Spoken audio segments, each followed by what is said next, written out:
तो questioning session start करें, कहाँ से? जो मार्क्स कटाओ फिर पूछो प्रश्न। मैं रुचिका दीदी से पूछना चाहता हूँ कि मान लो कि टेस्ला कंपनी में जॉब लग गई, मान लो उनको इंडिया में जॉब करनी चाहिए, टेस्ला कंपनी में जॉब करनी चाहिए। हाँ भाई, ये तो बहुत आगे की बात है। ये हमारे स्कूल का सुपर टैलेंटेड बच्चा है, बहुत मेहनती बच्चा है। इनका पूछ रहे हैं, एक बार फिर से पूछिए आप। मान लो रुचिका दीदी एडवांस में मैं क्लियर कर लिया और प्लेसमेंट लग गई टेस्ला कंपनी में, मान लो को इंडिया में जॉब करना चाहिए टेस्ला कंपनी में, लोग सोच बनती है कि इंडिया में काम करना चाहिए, ये सक्सेस को देखनी चाहिए। ये ऐसे बोल रहे हैं कि सपोज कर लीजिए आपको टेस्ला में जॉब मिल जाए, तो आप इंडिया में रह के काम करना चाहेंगे या बाहर?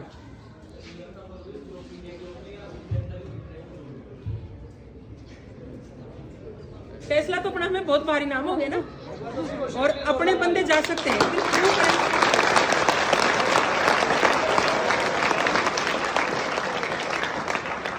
One day she will be in Tesla, है ना? ये टेस्ला में होगी, इसमें कोई बात नहीं। हाँ बताइए। अगर ऐसी सिचुएशन है तो पहले मैं इंडिया में एक एक्सपीरियंस लेना चाहूंगी, देन फिर बाहर। आंसर के लिए एक बार जोरदार ताली। Next question. मतलब हम पढ़ाई को इम्पोर्टेंस, टाइम को इम्पोर्टेंस है, पढ़ाई के लिए हम पढ़ाई के तरीकों को इम्पोर्टेंस देंगे, दोनों से बराबर है। ये भी अच्छा क्वेश्चन है।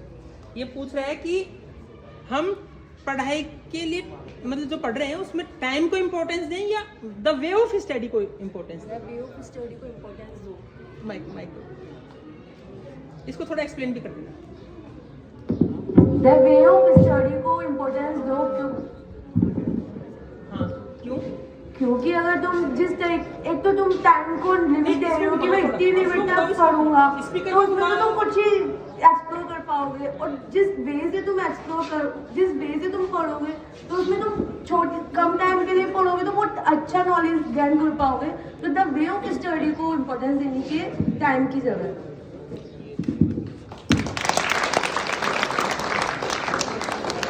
जैसे सपोज एग्जाम्पल के रूप में मैं बताता हूँ थोड़ा, द वे ऑफ स्टडी क्यों? जैसे आप एसएसटी पढ़ रहे हो, अब उसको रट रहे हो 2-2 घंटे 3-3 घंटे तक, ऐसे नहीं।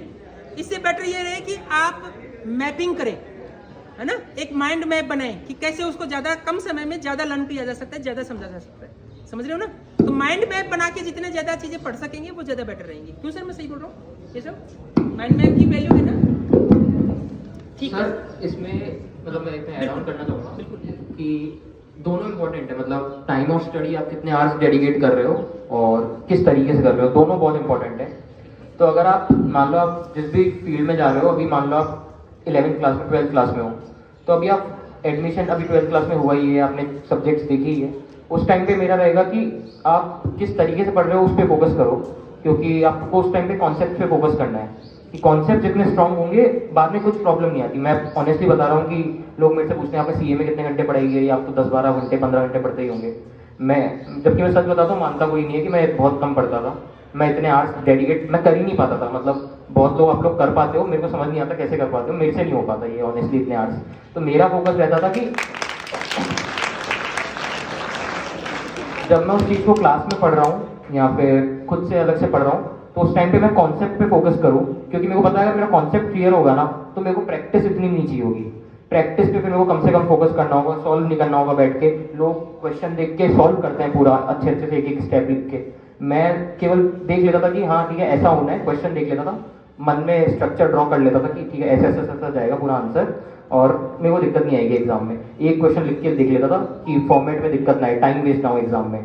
तो मैं इसलिए आर्ट्स डेडिकेट नहीं कर पाता था, और कॉन्सेप्ट पे मेरा फोकस हमेशा से ज़्यादा रहता था कि मेरे को पता है मेरा मैथ्स के अंदर 10th तक का बेस बहुत अच्छा स्ट्रॉन्ग है। मेरे को अभी भी कोई पूछता था, जबकि कॉमर्स में मेरे मैथ्स अभी कहीं भी नहीं है, लेकिन मुकुंद जैसे मेरे से पूछता था, कोई भी पूछता था, तो मैं आराम से कुछ भी बता देता हूँ। मतलब मेरे को क्योंकि है कि मेरा स्ट्रॉन्ग होल्ड था मैथ्स, तो मेरे हिसाब से कि फिर अब एग्जाम का टाइम आ गया, उस टाइम पे आपको आर्ट्स भी चाहिए होंगे। उस टाइम पे किस तरीके से पढ़ रहे हो वो काम नहीं आएगा, क्योंकि उस टाइम पे तो नंबर चाहिए। तो उस टाइम पे आपको आर्ट्स डेडिकेट करने होंगे, स्टार्टिंग में आपको कॉन्सेप्ट पे फोकस करना है। इसका मतलब ये नहीं हुआ कि आपके पास जो कंटेंट है उसको रिवाइज कर लो, इतने आवर्स तो रहने चाहिए अपने पास, और वे ऑफ द स्टडी तो ऑलवेज इंपॉर्टेंट है ना? Next question. मुझे ये पूछना है कि how to be focused on your track, how to be focused on your track. Track मतलब जो भी आपने पाथ लिया है, जैसे नीट फील्ड में जाना है, किस भी फील्ड में जाना है, उसमें एकदम फोकस्ड कैसे रहे, क्योंकि बहुत सारे डिस्ट्रैक्शन के कंपोनेंट्स होते हैं।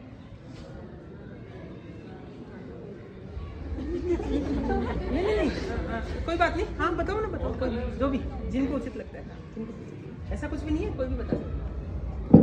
ये क्योंकि ये कॉमन क्वेश्चन है जो आप सबके लिए इक्वली है। मोटिवेशन बहुत बार अप डाउन होता है, हमारे साथ भी होता था कि स्टार्टिंग में चूज़ किया था एकदम कि हाँ ये तो करना ही है, कर ही लेंगे, कोई दिक्कत ही नहीं आएगी। बट जैसे जैसे 15 दिन हुए, 10 दिन हुए पढ़ते हुए, हम लगा कि यार बोर हो रहे हैं, मज़ा ही नहीं आ रहा। तो अपने आप को याद करो कि मैंने किस रीज़न से ये चूज़ किया था, मतलब मेरे को मज़ा आ रहा था इसलिए मैंने चूज़ किया था ना। अगर मैं ये नहीं कर रहा होता तो दूसरी चीज़ कर रहा होता, दूसरी चीज़ में मेरे को इतना मज़ा नहीं आता। सबसे बेस्ट रहता है सेल्फ मोटिवेशन, खुद ही खुद को कर सकते हैं। मैं किसी को सुना रहा हूँ, 10 में से एक बात जा रही होगी दिमाग में, मेरे को भी पता है, बट एक बात से भी अगर कुछ फर्क पड़ जाता है तो अच्छा है। तो वैसे ही है, कुछ सेल्फ मोटिवेशन ही सबसे इंपॉर्टेंट है। सामने वाले का सुना सुनाया इतना काम नहीं करता मेरे हिसाब से, खुद के अंदर से आता है, वो ही सबसे ज़्यादा मोटिवेट रहता है। तो खुद का रीज़न ढूंढो कि मैंने क्यों चूज़ किया था ये पर्टिकुलर चीज़, और फिर वो रीज़न बार बार सोचते रहा करो, जब भी लगे ना कि नहीं कर पा रहा। तो हो सकता है थोड़े टाइम पे ब्रेक भी चाहिए होता है, सबको चाहिए होता है ब्रेक, कंटिन्यूसली कोई नहीं कर पाता। तो ब्रेक आप थोड़े टाइम का लो, फिर उसके बाद वापस डबल एनर्जी के साथ उसी चीज़ में लग लो।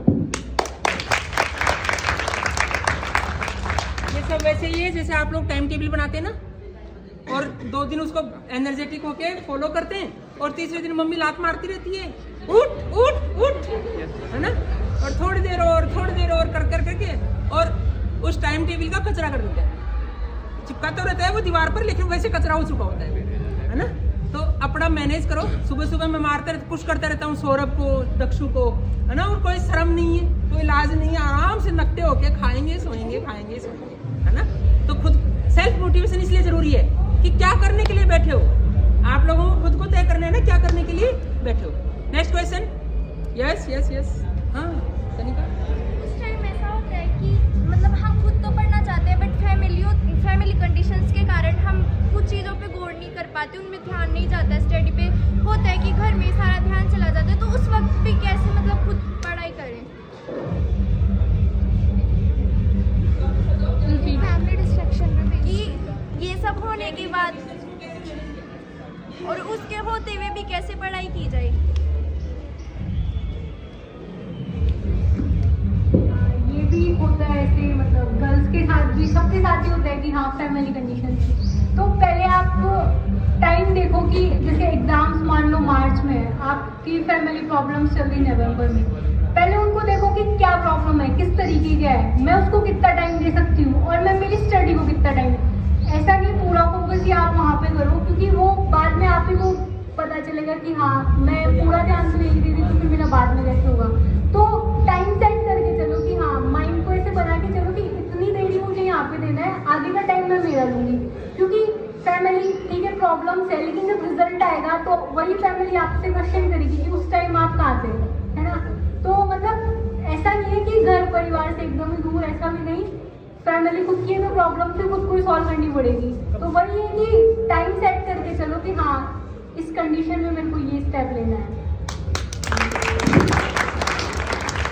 ये देखो जो ये आंसर था रुचिका का, ये एक एग्जाम्पल है how to find problems and solve. बहुत बार तो ये होता है कि प्रॉब्लम्स का पता ही नहीं चलता, है ना, और फिर बाद में जब पता चलता है, जैसे किसी बच्चे को कोई क्वेश्चन नहीं आ रहा, तो टीचर की रेस्पॉन्सिबिलिटी है कि ये क्यों नहीं आ रहा, ये कौन से स्टेप से जुड़ा हुआ है।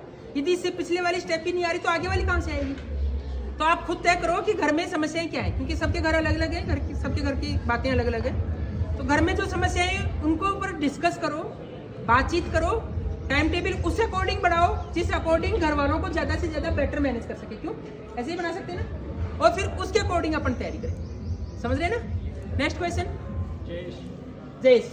Yes yes. मैं ये पूछना चाह रहा हूँ कि आप ज़्यादातर साइंस मैथ से हैं, तो आप साइंस मैथ को ज़्यादा टाइम देके बाकी सब्जेक्ट पे कैसे फोकस करते थे?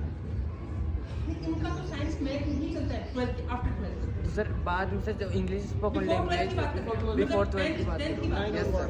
ये ऐसे बोल रहे हैं कि 10th में जैसे साइंस मैथ और जो भी है साइंस वाले सब्जेक्ट है उन पर तो ज़्यादा ध्यान दिया जाता है, लेकिन उस पर क्या करें, किस पर और सब्जेक्ट जैसे हिंदी हुआ, हिंदी को तो बिंदी ही समझ लेते हैं सब, न तो खुद पढ़ते और न घर वाले उसको इम्पोर्टेंस देते, जबकि हिंदी हमेशा मार्क्स को ऊपर नीचे कर देती है। संस्कृत हुआ, आपका इंग्लिश हुआ, इंग्लिश मीडियम के बच्चों को तो ये लगता है कि इंग्लिश हमारी ज़बरदस्त है, लेकिन होती नहीं है उनकी ज़बरदस्त।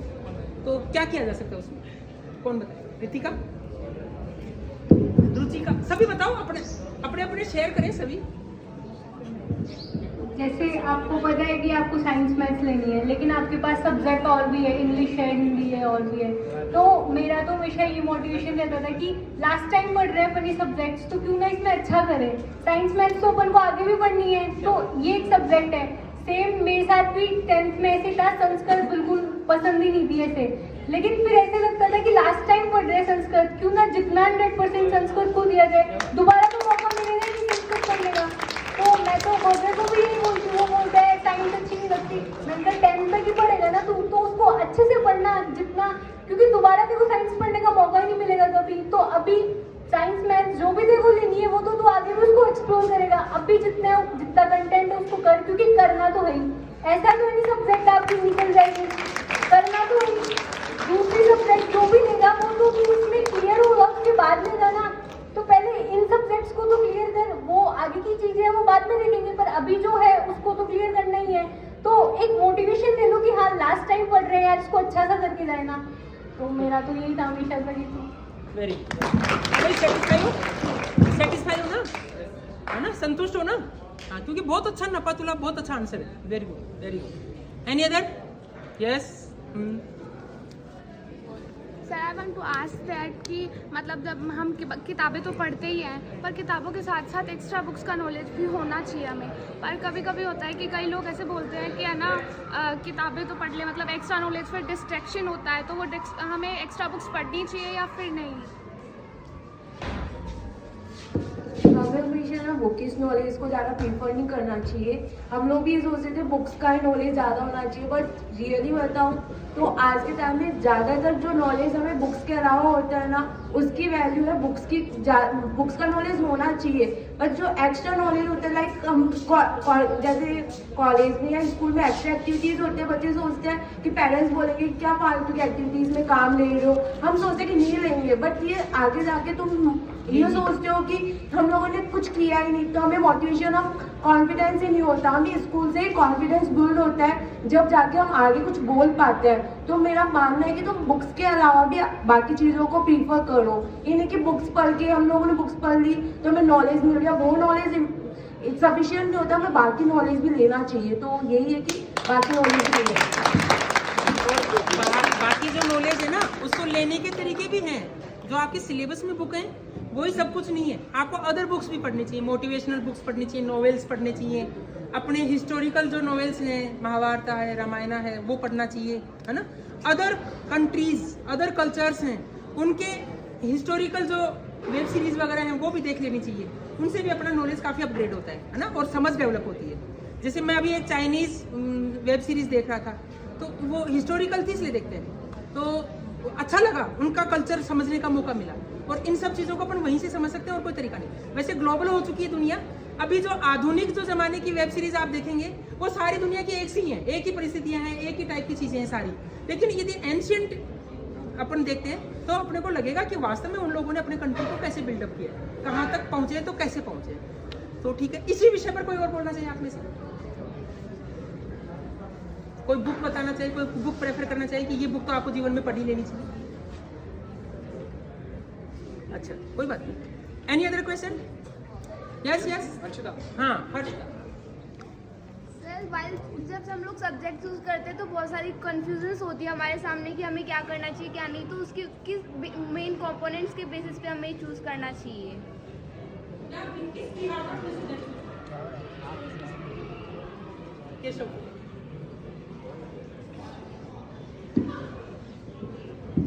मतलब ये आंसर तो सबने दे रखा होगा कि अपना इंटरेस्ट जहाँ पे है वहाँ पे वो चूज करो, बट इंटरेस्ट भी कैसे पता चले? इंटरेस्ट भी नहीं समझ आता कि क्या है, किसमें इंटरेस्ट है। बिल्कुल, ये बिल्कुल अधिकतर लोगों को ये नहीं पता हो कि मेरा इंटरेस्ट है क्या, मुझे पसंद क्या है, खट्टा पसंद है या मीठा पसंद है, ये नहीं पता।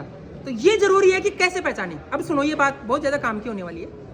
तो मैं उसमें क्या करता हूँ कि मेरे को भी नहीं पता था कि क्या इंटरेस्ट है, बट मैंने मेरे आसपास देखा, मैंने देखा कि मैं किसको मेरा रोल मॉडल मानता हूँ, मैं किसके जैसा बनना चाहता हूँ कि पढ़ाई में अगर मेरे को आगे जाना है तो मैं किसके जैसा बनूँ कि मेरे को अच्छा लगे। तो मेरे को उसमें हमेशा अच्छा लगता था कि बिज़नेस सबसे ज़्यादा मेरे को ऐसा कि वैल्यूएबल लगता था बिज़नेस में, या मेरे पापा या फिर बड़े पापा उनको देखता था कि बिज़नेस में, तो इसलिए मेरे को लगता था कि मेरे को अकाउंट्स फाइनेंस का नॉलेज मेरे को सबसे अच्छा चाहिए।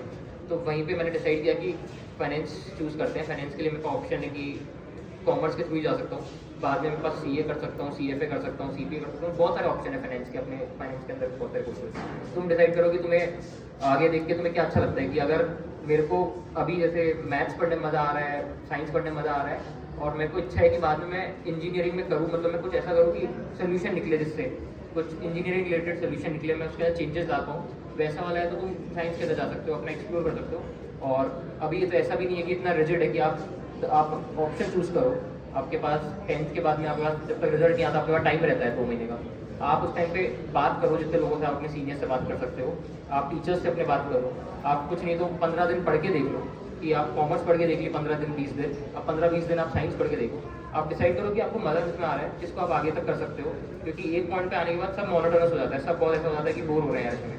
तो आप किसके अंदर आपका उस वक्त मज़ा आ रहा है तो चूज़ करो, और फिर ऐसा नहीं कि चूज़ करने के बाद में फिर सोचते रहो मन में कि यार ये कर लेता, ये कर लेता, फिर हमेशा ऐसा डबल थॉट्स में चलते रहोगे और हमेशा डाउट आता रहेगा कि मैंने गलत कर दिया। जो चूज़ कर लिया फिर आप उसके लग जाओगे, अब ठीक है हो गया जैसा था, हो सकता है गलत है, हो सकता है सही है, बट जो भी है मैंने चूज़ किया मेरी इच्छा से।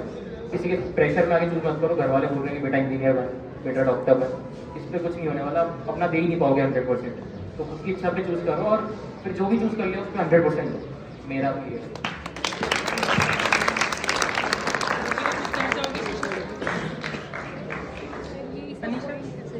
कॉन्फिडेंस बताओ यार कुछ तो है।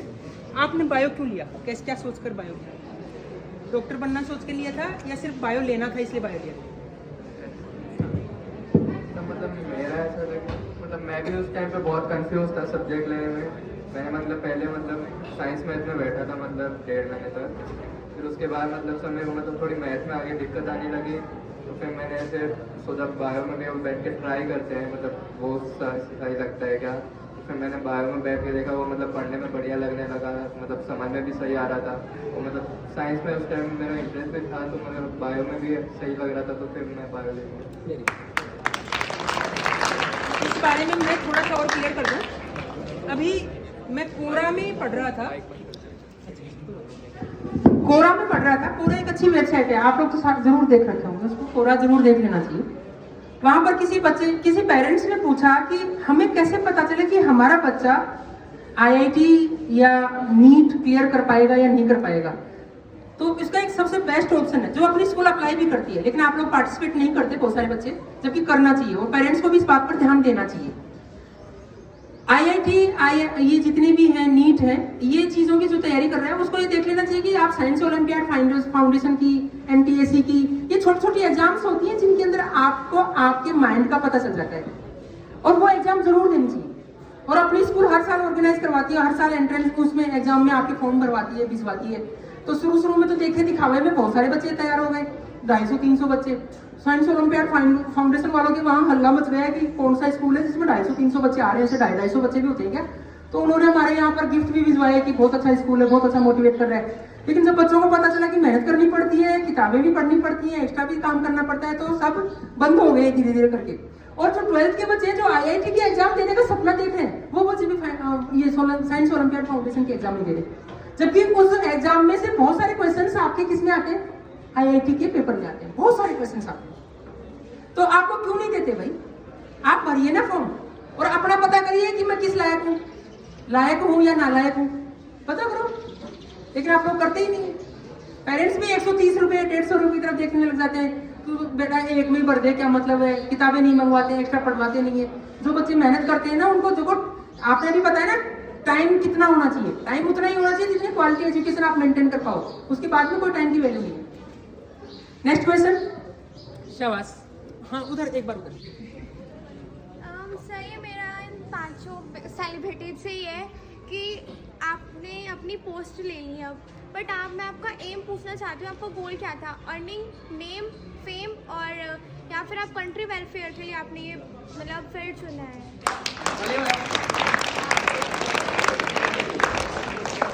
ऐसे क्वेश्चन तो यहीं से आ सकते थे है ना, यही डिजर्व करती है ऐसे क्वेश्चन पूछे जाने के लिए। बहुत भारी क्वेश्चन है वैसे, है ना। आपका क्या मकसद था? ऐसा कुछ सोचा नहीं था कि अर्निंग फेम वगैरह कुछ, मतलब मेहनत कर रहे थे तो मतलब अर्निंग भी बाद में मिल ही जाएगी, और जब अर्निंग और ये सब मेहनत का फल मिलेगा तो मतलब फेम ऑटोमेटिक बनता है इंसान का।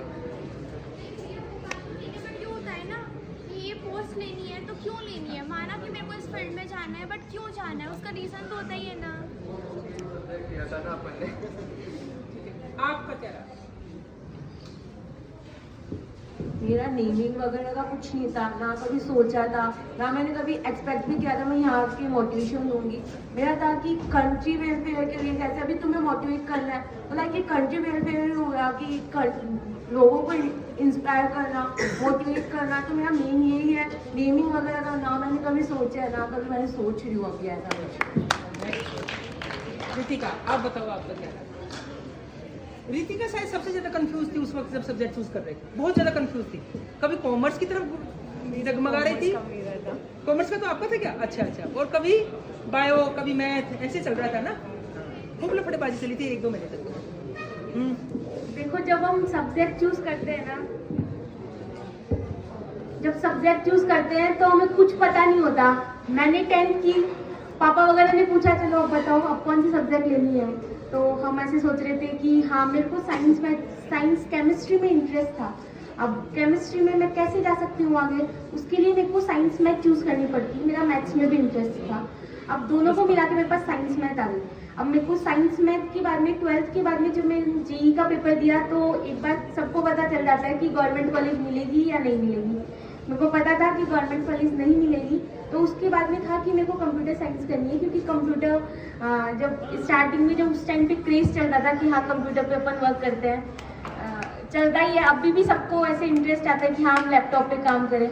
तो उस टाइम पे जैसे था कि कंप्यूटर साइंस में वर्क कर रही हूँ, तो मुझे एक फाउंडेशन ऐसी चाहिए कि जब तक मैं 4th ईयर में आ जाऊँ तो मेरे पास एक कंपनी साथ में होनी चाहिए, मेरा प्लेसमेंट होना चाहिए। एक गोल सेट होता है, अभी तक मेरा एक गोल सेट है कि मेरे को कंपनी मिलनी चाहिए। तो अभी मेरे को लगभग 1 महीना हो चुका है मैं कंपनी में वर्क कर रही हूँ, तो अभी तक मेरा गोल सेट है। नेमिंग फेम वगैरह अभी भी कोई इंटरेस्ट तो है नहीं इन चीज़ों में, बट यही है कि हाँ मेरे पास अगर कोई 5 जने आते हैं पूछते हैं तो मेरे पास इतना कॉन्फिडेंस होना चाहिए, इतना एक्सपीरियंस होना चाहिए कि मैं उन सबको गाइड कर सकूँ। इतना तुम्हारे पास सबके पास होना चाहिए। तीनों बच्चियों को ही प्लेसमेंट मिल चुका है ना, इसके लिए एक बार शानदार तालियां तीनों के लिए।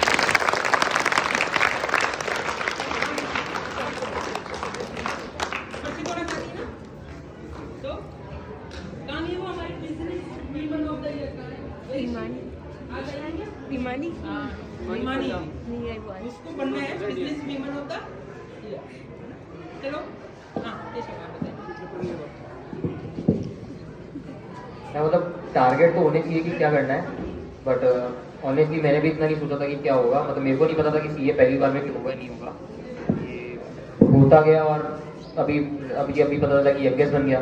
तो वैसे सोच के कुछ नहीं किया था, बस ये था कि घर वालों को अच्छा लगना चाहिए जो भी करूँ। मतलब मेन वही थे कि मेरे लिए वही सबसे ज़्यादा मैटर करते हैं कि घर वालों को वैसा नहीं लगना चाहिए कि गलत किया या फिर उनका नाम अच्छा होना चाहिए। अभी वो होता गया और फिर सब कुछ पैसा रहता सब ऑटोमेटिकली फॉलो करता है। पैसा कुछ नहीं होता, पैसा सब अगर आप अच्छा कर रहे हो आप जिस फील्ड में पैसा ऑटोमेटिकली आता है। तो पैसा कभी टारगेट मेरा था नहीं कि पैसा कमाना है, क्योंकि पैसा एक लिमिट तक कमा के आप खुश रह सकते हो, उसके बाद में तो फिर लगता है कि अब तो खर्चे के लिए भी ऑप्शन नहीं बच रहा है यार। मतलब फिर तो हो गया, जो उतनी नेसेसिटी होती है बहुत बेसिक नेसेसिटी होती है।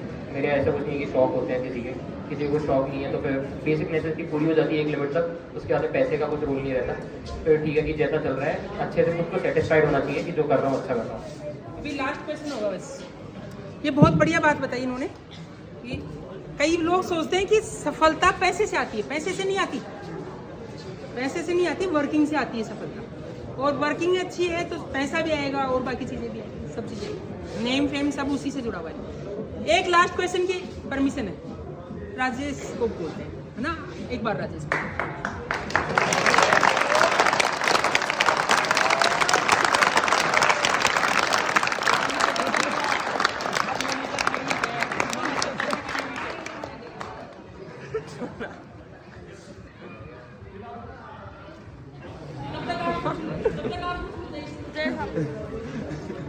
आप लोग हैं, आप CA हैं, MBBS हैं, BTech हैं, तो आप किसी से मोटिवेशन लेके आज आप हमारे लिए मोटिवेशन बने हैं। तो आप ये इस फील्ड में तो हैं, लेकिन आप बाकी जो इंडिया में जो बाकी प्रॉब्लम्स जैसे एग्रीकल्चर प्रॉब्लम्स हैं और प्रॉब्लम्स हैं, उनको कैसे देखते हैं?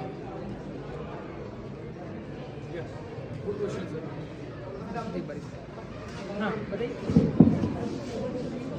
उनके बारे में आपकी क्या दो राय है? Because you are intellectual personalities here, what your thoughts opinion? Sure. तो मेरा तो ऐसा रहता है कि आप जिस भी फील्ड में हो आप अपनी कंट्री के लिए अच्छा कर सकते हो। मतलब अगर आप डायरेक्टली नहीं कर सकते तो आप मॉनेटरी हेल्प कर सकते हो। अगर आप खुद फील्ड पे जाके मॉनेटरी नहीं कर पा रहे तो आप फील्ड पे जाके आप किसी की मदद कर सकते हो, फिजिकल वर्क कर सकते हो। क्योंकि जैसे मेरी फ्रेंड्स का कुछ NGO भी उन्होंने स्टार्ट किया था जब मैं मुंबई में था, तो उन्होंने NGO भी स्टार्ट किया। उस NGO में बहुत अच्छे 500+ मेंबर्स है और वो अलग अलग सिटीज़ में ऑपरेट कर रहा है, 12+ सिटीज़ में ऑपरेट कर रहा है वो। तो वो अभी कोई सोचेगा कि CA होके क्या किस फील्ड में कर रहे हो काम, लेकिन ठीक है उनकी इच्छा थी। अभी मैं भी उसके साथ मेंबर हूँ, तो कभी मेरा जो पॉसिबल होता है जब मैं दिल्ली नोएडा में कहीं पे होता हूँ तो मैं फील्ड पे चल जाता हूँ, अदरवाइज मॉनिटरी में कहीं से भी बैठ के कर सकता हूँ। तो आप अपने तरीके से कर सकते हो, आपके पास हमेशा ऑप्शन रहता है। और UPC वगैरह किसी का एम है तो वो भी आप हमेशा परस्यू कर सकते हो। उसमें तो आपके पास बहुत एम्पल अपॉर्चुनिटीज है पूरे समाज को चेंज करने की, पूरे स्टेट को चेंज करने की। तो वो पावर के साथ साथ वाला गेम है, और ये वाला मैं जितने मेरे दायरे में है, जितना मेरा हो सकता है उतना मैं करता हूँ।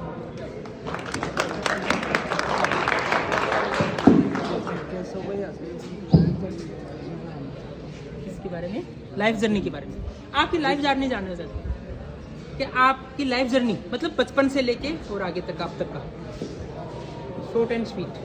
तो पहले मैं यहीं पे था, मतलब गांव था। तो यहाँ पे जब मैं था ना, आदर्श विद्या मंदिर थी, तो यहाँ पे तब नर्सरी प्रेप और ये सब नहीं होती थी, डायरेक्ट फर्स्ट स्टैंडर्ड था। तो फर्स्ट स्टैंडर्ड में एडमिशन लिया था। ये रीज़न है कि अभी ये एज का वो रिकॉर्ड मिला है जो CA वाला, कि मेरे वहाँ पे 2-3 साल बच गए जो अभी नर्सरी प्रेप UKG इन सब में जाते हैं। डायरेक्ट फर्स्ट स्टैंडर्ड में एडमिशन लिया था, तब ऑप्शन ही नहीं था। ठीक है, फिर उसके बाद मैं 5th क्लास तक यहाँ पे था, फिर मैं विद्या भारती में गया था, 6th-7th वहाँ पे था। तो 5th क्लास में मेरा नवोदय में एडमिशन हो गया था। नवोदय भी गया था मैं, नवोदय पाटन में। वहाँ पे कुछ फिर इंसिडेंट हो गया था जिसके कारण मैं वापस आ गया। तो 5th क्लास में गया, वहाँ पे 2-3 महीने रुका, फिर वापस आ गया था। फिर मैंने यहाँ पे आके विद्या भारती में एडमिशन लिया था। तो विद्या भारती में ही मैं 7th स्टैंडर्ड तक था। फिर उसके बाद में तब तो इतना ज़्यादा सोच नहीं पा रहा था, तब घर वालों ने डिसाइड किया कि जयपुर भेज देते हैं, कि पढ़ाई में इसका इंटरेस्ट है, अच्छा कर रहा है, तो जयपुर भेज देते हैं। तो यहाँ पे था मैं, तब तक हिंदी मीडियम में था। आप लोग तो भी यार इंग्लिश मीडियम में हो, सब कुछ हो। तो फिर मैं वहाँ पे गया था 7th क्लास में, तब बहुत ज़्यादा डिफिकल्टी आई थी। मतलब मेरे को पता है कि फर्स्ट डे जब मैं गया था स्कूल में था, मैं ईश्वरी पब्लिक स्कूल में एडमिशन लिया था। वहाँ पे फर्स्ट डे मेरे को केवल ये बोलने के लिए बुलाया था स्टेज पे कि अपना नाम बोल के चल जाओ, कुछ नहीं करना, नाम बोल के जाना है। मैं स्टेज पे गया और मैंने देखा कि मैं बोल ही नहीं पा रहा। मतलब मैं यहाँ का गांव का टॉपर था, बट वहाँ पे जाके मैं कुछ नहीं हूँ उन लोगों के सामने। वो लोग का ऑलरेडी अपब्रिंगिंग बहुत अच्छा है, ऑलरेडी इंग्लिश मीडियम स्कूल में है, बहुत एक्स्ट्रा करिकुलर एक्टिविटीज़ में पार्टिसिपेट कर रहे हैं, स्टेज फियर कुछ नहीं है। अभी मैं बता रहा हूँ, आप यहाँ पे 100 बच्चों में से मुश्किल से 5 या 10 बच्चे होंगे जो आके यहाँ पे अच्छे से बोल पाते हैं। मैं भी था कि मैं कुछ बोल ही नहीं पाता यार, वहाँ पे जाके मैं रोने लग गया स्टेज पे, तो मैं बोल ही नहीं पाया था, फिर अपना नाम तक नहीं बोल पाया था। फिर आया, घर आके बहुत रोया कि मम्मी मेरे को वापस गाँव ले चलो, मैं नहीं कर पाऊँगा यहाँ पे यार, सर भाई हो ही नहीं पाएगा मेरे से यहाँ पे।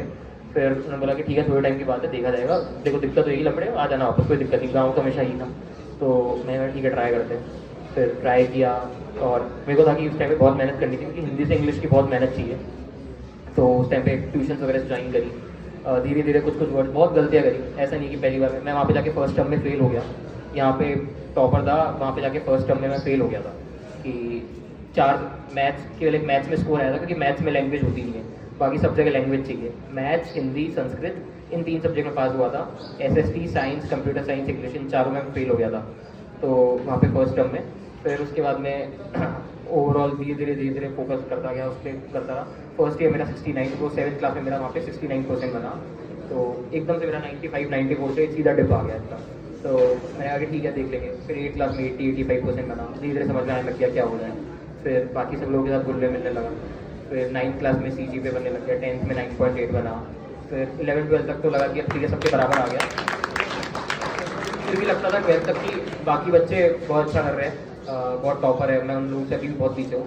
फिर CPT में जब रैंक आया, CA फाउंडेशन में रैंक आया, तब लगा कि यार नहीं यार, मतलब है अपने में भी कुछ है, कर सकते हैं अपन। फिर दूसरों के बारे में सोचना बंद किया, खुद के ऊपर फोकस किया कि जैसा भी है देख लेंगे, बाद में होता जाएगा, रिजल्ट अपने आप दिखेगा, पहले खुद पे फोकस करते हैं और रिजल्ट मेहनत करते जाओ, फिर रिजल्ट अपने आप आता रहेगा। ये था। बहुत अच्छा क्वेश्चन पूछा राजेश आपने और बहुत ही बढ़िया एक्सप्लेनेशन हुआ। अब इसका मतलब मीडियम तो इंग्लिश मायने रखता है आगे, बिल्कुल मायने रखता है ना, तो थोड़ा सा ध्यान दें भाई अपनी एजुकेशन पर, अपनी पढ़ाई पर। और मीडियम इंग्लिश का मतलब ये नहीं है कि घर जाके बैग रख दिया और उठ के वापस आ गए, वो वाला मीडियम इंग्लिश नहीं चलेगा। अब बच्चों को देख रहे हैं ना अपन, 6th क्लास में, 7th क्लास में, 8th क्लास में, आधी से ज़्यादा क्लास है ना, अंडर 40%, आधी से ज़्यादा क्लास। तो आप लोगों का तो कोई सा भी मीडियम हो, कोई फर्क नहीं पड़ने वाला। इसलिए अपने मीडियम के साथ भी न्याय करो, मेहनत करो, चीज़ें समझ में नहीं आ रही पूछो, बार बार समझो, बार बार करो, फिर नहीं समझ में आए तो पूछो। और आप लोगों का फुल टाइम जॉब क्या है? फुल टाइम जॉब क्या है? पढ़ाई। लेकिन कर क्या रहे हो? Part time. कर क्या रहे हो? Part time. इसलिए इसको फुल टाइम में कन्वर्ट करो, नहीं तो फिर दिक्कत आएगी बाद में आके। ठीक है, बहुत बहुत धन्यवाद आप सबका, आप लोग पधारे। और आज के सेशन को यहीं ख़त्म करते हैं।